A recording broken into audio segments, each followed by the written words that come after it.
On the morning of September 25, 2015, Irishman Gary Hutch returned from a jog to his luxury apartment on Spain's Costa del Sol. As he entered the car park, the calm of the day was shattered by the crack of gunfire. Holidaymakers and residents scattered in terror as a masked gunman sprinted across the manicured gardens in pursuit. From behind a parked car, a figure in a black balaclava emerged, weapon raised, intent on silencing Hutch forever. The gun jammed. Hutch's one fleeting chance. Fueled by desperation, he bolted up the ramp toward the back of the complex, searching for an escape, but fate blocked his path. A locked gate trapped him with nowhere left to run. Cornered and defenseless, Hutch pleaded for his life. The gunman showed none. Multiple shots rang out, cutting him down in cold blood, a brutal execution in broad daylight. The killing of Gary Hutch was more than murder. It was the opening salvo in a violent feud that would convulse Ireland, stain the streets of Spain with blood, and reveal just how far the tentacles of Irish organised crime had spread. To understand how an Irish gangster ended up gunned down in a Spanish resort, we need to look at how Spain's southern coast earned its infamous nickname, the Costa del Crime.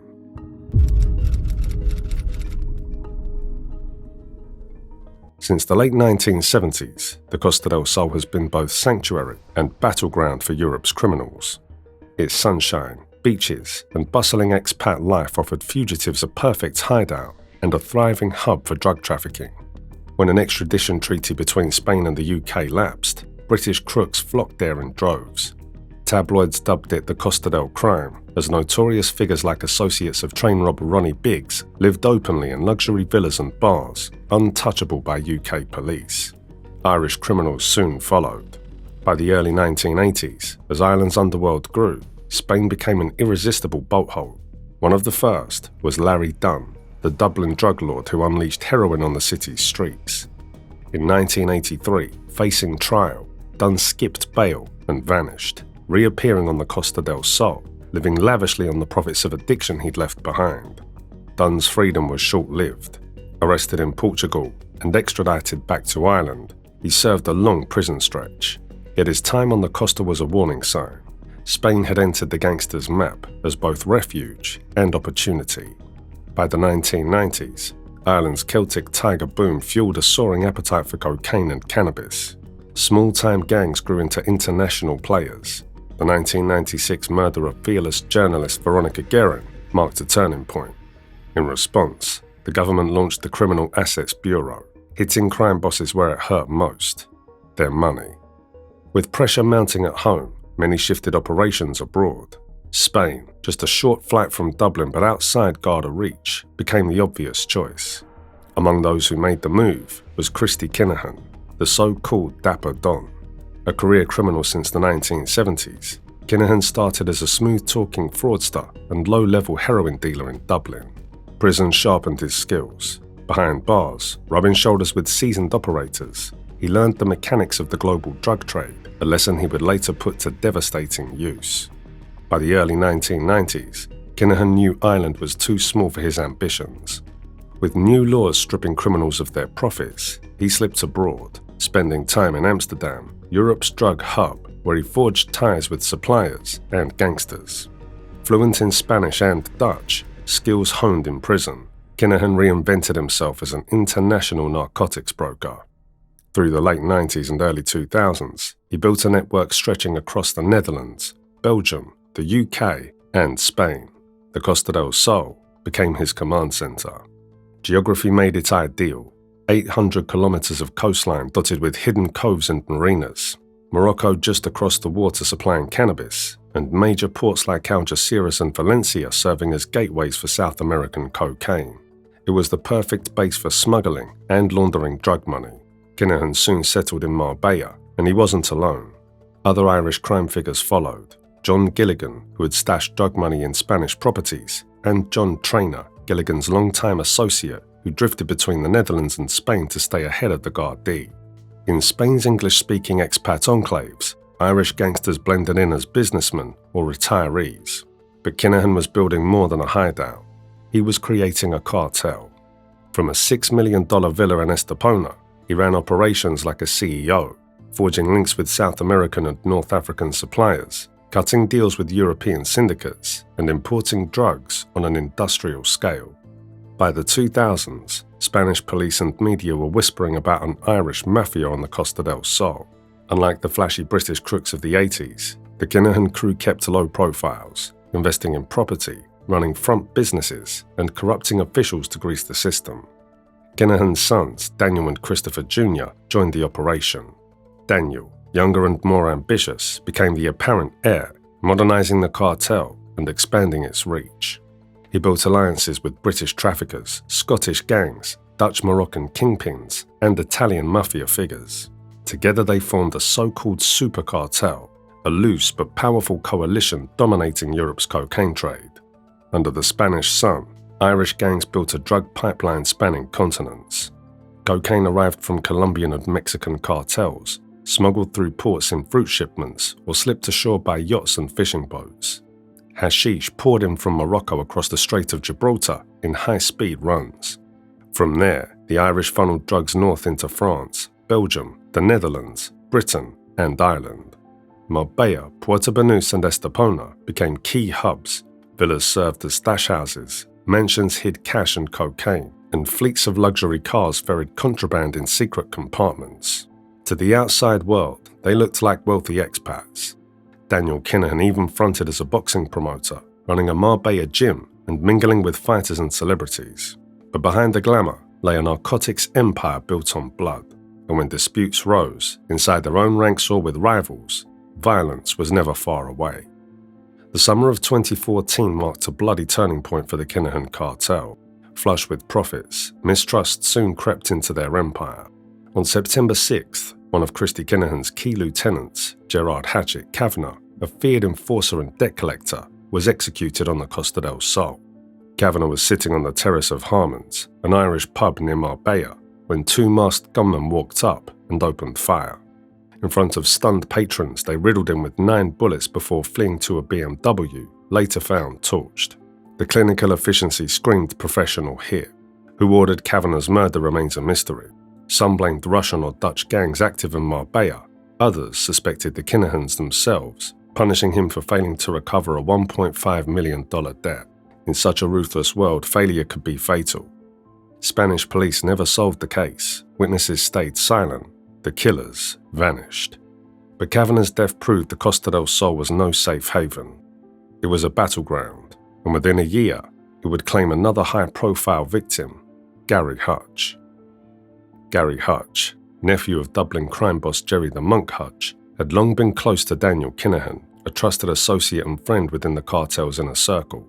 But by 2015, their alliance had collapsed. Years earlier, Gary Hutch had asked the Kinahans to launder millions from a Bank of Ireland heist. When the money never came back, he became convinced Daniel had ripped him off. At the same time, paranoia was spreading within the cartel after Operation Shovel, a sweeping international crackdown launched in 2008 following the murder of Dubliner Paddy Doyle near Marbella. Operation Shovel united Irish, Spanish, and British police, soon spreading worldwide to the US, Brazil, the UAE, China, Panama, and the Dominican Republic. In Marbella, coordinated raids saw Christy Kinahan, his sons, and dozens of associates arrested, with homes, cars, and cash seized. Authorities claimed they had smashed a major cartel, but Gary Hutch was abroad during the raids, a coincidence that fueled whispers he was an informant. Distrust soon curdled into outright hostility. Every attempt at peace collapsed, and Gary Hutch became convinced that his only chance of survival was to strike first, by killing Daniel Kinahan. On a sweltering night in Marbella, Gary set his plan in motion. An associate lay in wait outside Daniel's villa, certain he would return late from a birthday celebration. But Daniel was already inside. When Jamie Moore, an innocent boxer and guest, stepped outside, the nervous coke-fueled gunman panicked and opened fire. Moore was badly wounded, but survived. The hit was botched, and Daniel Kinahan quickly discovered exactly who was behind it. Jerry fled to Amsterdam, lying low between Holland and Dublin, but he knew he was marked. Desperate, he turned to his uncle, the Monk, a veteran armed robber with serious clout, to broker peace with Christy Kinahan. Meetings were held in Madrid and Malaga. Hutch offered cash, around $200,000, and even pledged to work for the cartel again to save his life. At one point a deal was rumoured: pay compensation, leave Spain, and be spared. But the truce never held. And so, on that September morning in 2015, assassins came for Gary Hutch at the Angel de los Flores complex. He dodged the first shots in the car park and sprinted toward the pool, but the gunman chased him down. Bullets struck his back, then finishing shots to the chest and head ended his life in front of horrified tourists. A torched BMW nearby confirmed the killers were professionals. Hutch's murder sent shockwaves through Dublin's underworld. This wasn't just a cartel message, it was a direct strike against the Hutch family. His uncle was furious and grief-stricken. Any chance of peace talks with the Kinahans collapsed. For the monk, there was no going back. Vengeance was now inevitable. The Hutch-Kinahan feud had begun, a blood war that would claim lives in Ireland and beyond. Retaliation came fast. In February 2016, Hutch gunmen stormed Dublin's Regency Hotel during a packed boxing weigh-in tied to a Kinahan promotion. Disguised as police, they opened fire. The target was believed to be Daniel Kinahan, who narrowly escaped. His lieutenant, David Byrne, was killed in front of cameras and children. The attack made international headlines. Organised crime had exploded into open warfare in Ireland's capital. Humiliated and enraged, the Kinahans struck back. Over the following months and years, they unleashed a brutal campaign, gunning down Hutch relatives, friends, and associates. By the time the bloodletting slowed, 18 people were dead. It was one of the deadliest gang feuds in Irish history. Spain, where the feud began, quickly became entangled in its fallout. After Gary Hutch's murder, Spanish police worked with the Gardaí to track the Kinahans, even providing protection for Daniel Kinahan at one point, fearing revenge attacks. On New Year's Eve 2015, gunmen nearly caught the monk while he was on holiday in the Canary Islands. They tracked him to a bar, ready to strike, only for Hutch to slip away minutes before. The feud proved Spain was more than a refuge. It was a battleground. Murders could be ordered there as easy as in Dublin, but as international pressure mounted after the Regency attack, the Kinahans decided the Costa del Sol was no longer safe. In 2016, Daniel Kinahan abandoned his Marbella base and relocated to Dubai, soon followed by many of his top lieutenants. By the 21st century, Dubai had replaced the Costa del Sol as a haven for fugitives, with the Kinahans at the forefront. Yet their Spanish network endured. Lieutenants and launderers kept Spain a vital transit hub and playground for the cartel. Spanish law enforcement had adapted, creating specialized anti-mafia units and working closely with Europol and foreign police to meet the threat. Spanish law enforcement, however, had adapted. With foreign gangs flooding the costas, Spain created specialized units and worked closely with Europol and foreign police. The biggest strike came in May 2010 with Operation Shovel, but the victory was short-lived. The Kinahans soon secured bail, and prosecutors struggled to build a case. The evidence was sprawling, crossing multiple jurisdictions and hinging on complex surveillance and financial trails. But the Kinahans fought back with money, silence, and influence. Allegations soon surfaced that Spanish police officers were on their payroll, leaking information and even tipping them off before raids. If true, Operation Shovel was sabotaged from within. After months in custody, Christy and Daniel Kinahan walked free, never convicted of the major drug trafficking and money laundering charges suspected. Years dragged on, but by 2021, the case was shelved. To add insult, the cartel even had assets returned, cars, cash, and even bail money. It was a humiliating outcome for law enforcement and a boost to the Kinahans' aura of being untouchable. Christie gained near-mythic status as the boss international police couldn't pin down, while Daniel grew bolder. But the feud with the Hutches and its bloody trail meant authorities weren't done. The hunt for the Kinahans was far from over. The Garda ramped up its global pursuit of the Kinahans, working hand-in-hand with Spanish police, the UK's National Crime Agency, and later US authorities. While the leadership hid in Dubai, their soldiers and fixers on the Costa del Sol came under growing pressure. Spanish police began dismantling cells, intercepting shipments, and seizing weapons. In late 2020, a joint Spanish-Irish raid hit a villa in Alicante belonging to John Gilligan, one of Ireland's most wanted drug lords. Though in his late 60s, Gilligan hadn't retired. Inside, police found cannabis packages, thousands of ecstasy pills, and several firearms. One stood out, a Colt Python revolver buried in the garden, the same model used to murder journalist Veronica Guerin in 1996. The chilling find suggested Gilligan may have kept the murder weapon for decades. Gilligan was arrested alongside his associates and now faces Spanish charges for drugs and weapons. Although recently, the 73-year-old veteran criminal tasted his first weekend of freedom in over 8 months after securing release on €10,000 bail. By 2021 to 22, with feud figures dead or jailed, law enforcement turned to dismantling the Kinahan cartel itself. The breakthrough came in April 2022, when the US government sanctioned the group as a major transnational crime network. Christie, Daniel, and others were blacklisted, assets frozen, and Americans banned from dealings. The State Department even put up a $5 million reward for their capture, proof the cartel was now a global target. Spain quickly felt the pressure. In September 2022, the Guardia Civil with the DEA raided Kinahan-linked operatives.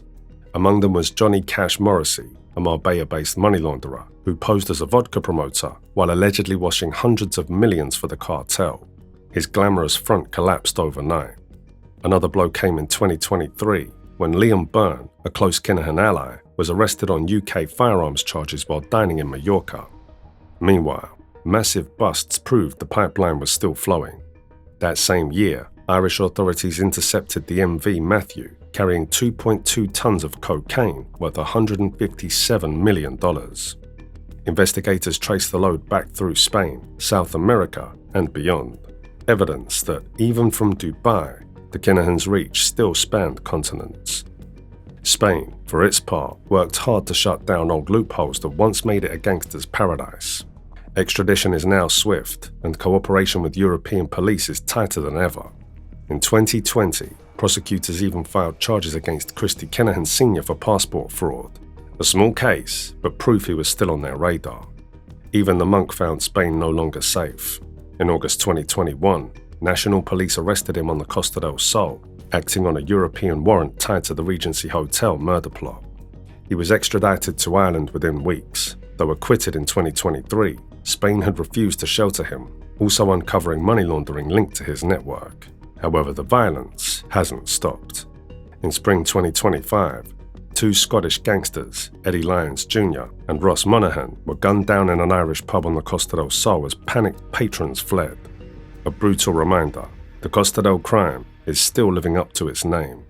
These weren't random targets. Eddie Lyons Jr. and Ross Monaghan were members of Glasgow's Lyons clan, long-time Kinahan allies who had helped move massive drug shipments, including the MV Matthew cocaine haul. Their murders in Spain sparked questions. Was this the start of a new gang war? Would the Kinahans be dragged in? What was certain, by 2025, the Costa del Sol was still a battleground where Irish, British, Dutch, Moroccan, and Russian mobs crossed paths and settled scores in blood. That was it for today's video. What are your thoughts on today's topic? Let us know in the comments, and don't forget to like the video and subscribe to our channel if you'd like to see our next videos.